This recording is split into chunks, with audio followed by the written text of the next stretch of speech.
अस्सलामुअलैकुम स्टूडेंट्स। आज हमें पढ़ना है रिप्रोडक्शन इन एनिमल्स के बारे में, यानी कि जानवर जो है वो किस तरह बच्चों को जन्म देते हैं। All animals have a life span. तमाम जानवर जो है उनकी एक मुख्तसर ज़िंदगी होती है। They grow up, become old and then die. वो बड़े होते हैं, उसके बाद वो बूढ़े हो जाते हैं और उसके बाद वो मर जाते हैं। For life to go on, all living things reproduce of their own kind. यानी कि अपनी नस्ल को आगे बढ़ाने के लिए तमाम जानदार चीज़ें जो है वो बच्चों को जन्म देती है, जो कि उन्हीं की तरह दिखती हैं। The process by which the living things produce young ones of their own kind is called reproduction। वो तरीका जिस तरीके से जानदार चीज़ें जो है वो बच्चों को जन्म देती है, जो कि उन्हीं की तरह दिखती हैं, तो उस प्रोसेस को बोलते हैं reproduction. Different animals reproduce in different ways. मुख्तलिफ जानवर जो हैं वो मुख्तलिफ तरीक़ों से बच्चों को जन्म देते हैं। On the basis of reproduction, animals are divided into two groups: animals that lay eggs and animals that give birth to young ones। Reproduction के बेसिस पर जानवर जो है उनको दो ग्रुप्स में तकसीम किया गया है। एक वो जानवर जो अंडे देते हैं और दूसरे वो जानवर जो अपने बच्चों को जन्म देते हैं। एनिमल्स दैट ले एग। सबसे पहले हमें उन जानवरों के बारे में पढ़ना है जो कि अंडे देते हैं। Animals reproduce by laying eggs. जानवर जो है वो अपने बच्चों को किस तरह जन्म देती है? जब वो अंडे देती है। The eggs are kept in a warm place और the parent animal sits on the eggs to keep them warm. या तो उन अंडों को एक गर्म जगह पर रखा जाता है, गर्म जगह पर रखा जाता है, या तो जो पेरेंट होता है, पेरेंट एनिमल जो होता है वो उन अंडों के ऊपर बैठता है ताकि वहाँ पर गर्माइश रहे। Once they are matured, the young ones hatch out. जब वो मैच्योर हो जाते हैं तो जो छोटे छोटे बच्चे होते हैं उनके, वो उन अंडों से बाहर आना वो उन अंडों से बाहर आ जाते हैं। Birds, reptiles, frogs, fish, insects and crabs are some well-known animals that lay eggs। ये परिंदे जो है बर्ड्स है, रेप्टाइल्स है, फ्रॉग्स है, फिश, यानी कि ये ऐसे जानवर हैं जो कि अंडे देते हैं। स्ट्रक्चर ऑफ एन एग, यानी कि अब उस एग का स्ट्रक्चर जो है वो किस तरह दिखता है। An egg has a thin and hard protective shell called egg shell. यानी कि अंडे के ऊपर जो है वो एक पतली सी और एक सख्त किस्म की शेल होती है कि जो उसके अंदर जो होता है एल्ब्यूमिन यॉल्क, उसको बचाने के लिए उसके ऊपर एक प्रोटेक्टिव शेल होती है जिसे कहते हैं एग शेल। इट कंटेन्स ए यॉलक। उसके अंदर एक येलो यालक होता है, यानी कि सुर्ख जर्दी होती है, which is surrounded by A white Jersey liquid called albumin. जिसके इर्द गिर्द जो है एक लिक्विड जैसा होता है जिसको बोलते हैं एल्ब्यूमिन। द चिक growing inside the egg receives its food from albumin. यानी कि जो चूज़ा जो होता है जो कि उसके अंदर होता है, यानी कि उस अंडे के अंदर, वो अपना खाना कहाँ से लेता है? एल्ब्यूमिन से। द ग्रोविंग चिक इज़ कॉल्ड एम्ब्रियो। और जब वो बड़ा हो जाता है तो उसको बोलते हैं एम्ब्रियो, जब वो बढ़ने लगता है। द एम्ब्रियो डेवलप्स इनटू ए चिक only when the egg is kept warm. और एम्ब्रियो जो है वो तभी चूज़े में तब्दील होता है जब अंडे को किसी खास जगह पे रखे या पेरेंट एनिमल जो है वो उनके ऊपर रखे ताकि वो गर्म रहे। Birds, all birds produce by laying eggs. तमाम परिंदे जो है वो रिप्रोड्यूस करते हैं किस तरीके से? Eggs, by laying eggs. The parent animal sits on the eggs to keep them warm. जो पेरेंट एनिमल जो होता है वो उन अंडों के ऊपर बैठता है ताकि वो गर्माइश उन अंडों पर बरकरार रहे।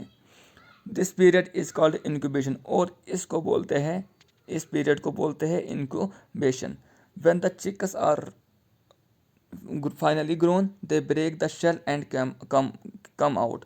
और जब चूज़े जो है वो अच्छी तरह बड़े हो जाते हैं तो वो क्या करते हैं? वो उस एग शेल को तोड़ते हैं और वो बाहर निकल आते हैं। This is called hatching. इसको हैचिंग कहते हैं। अब हमें पढ़ना है इंसेक्ट्स के बारे में। इंसेक्ट्स आल्सो ले एग्स, यानी कि जिस तरह बर्ड्स जो है वो भी अंडे देती है, उसी तरह इंसेक्ट्स भी अंडे देती है।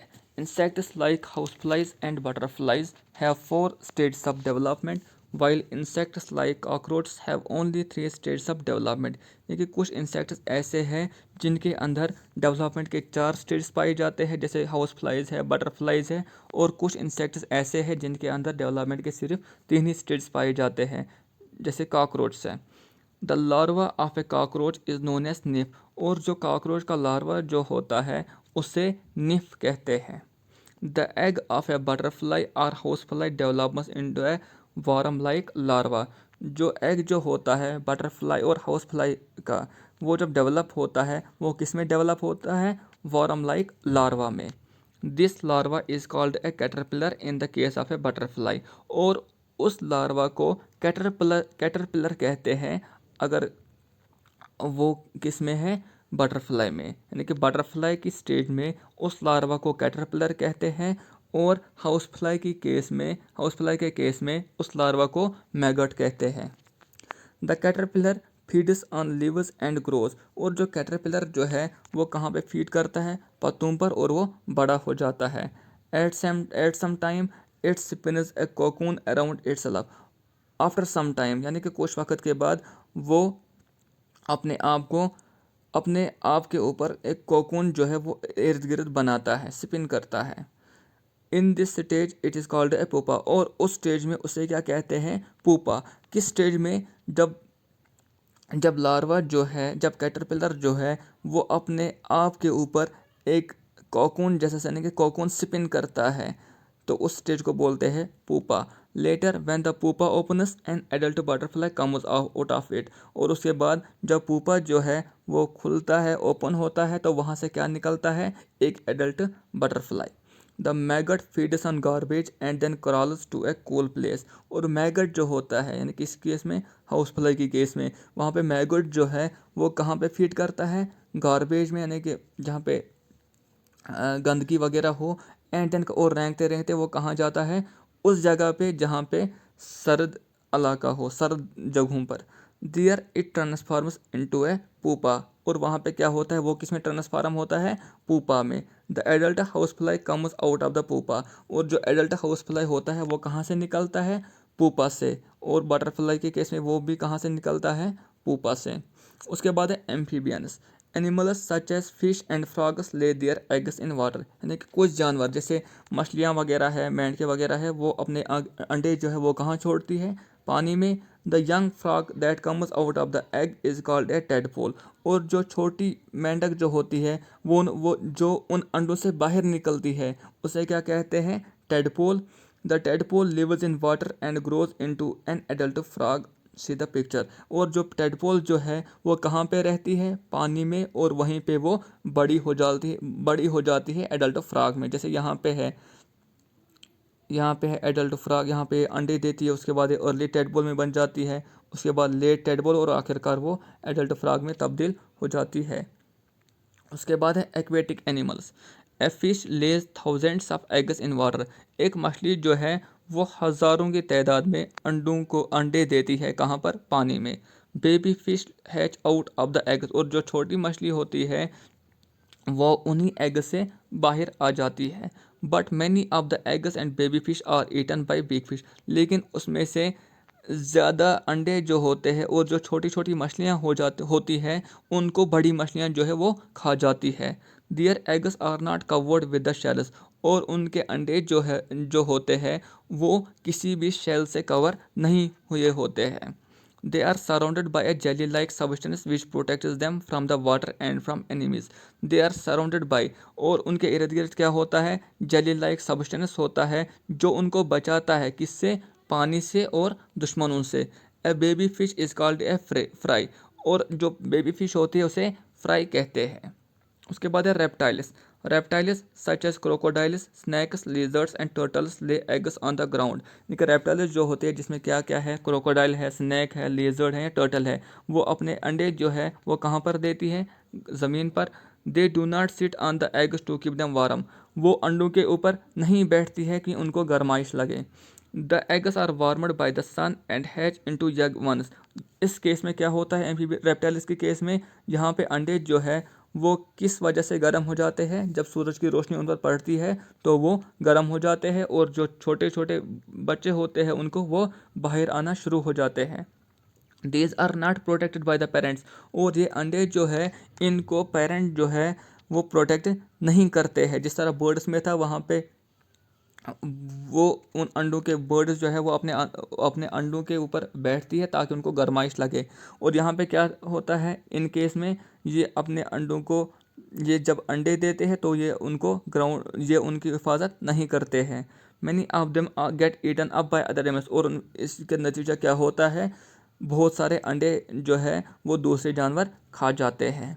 Mammals, there are some animals which do not lay eggs. और कुछ जानवर ऐसे भी होते हैं जो अंडे नहीं देते हैं। They reproduce young ones and produce milk to feed them. वो क्या करते हैं, वो अपने छोटे बच्चों को जन्म देते हैं और उनको फीड करने के लिए, खाने के लिए क्या देते हैं, दूध देते हैं। They are called mammals. और उनको क्या कहते हैं, मैमल्स।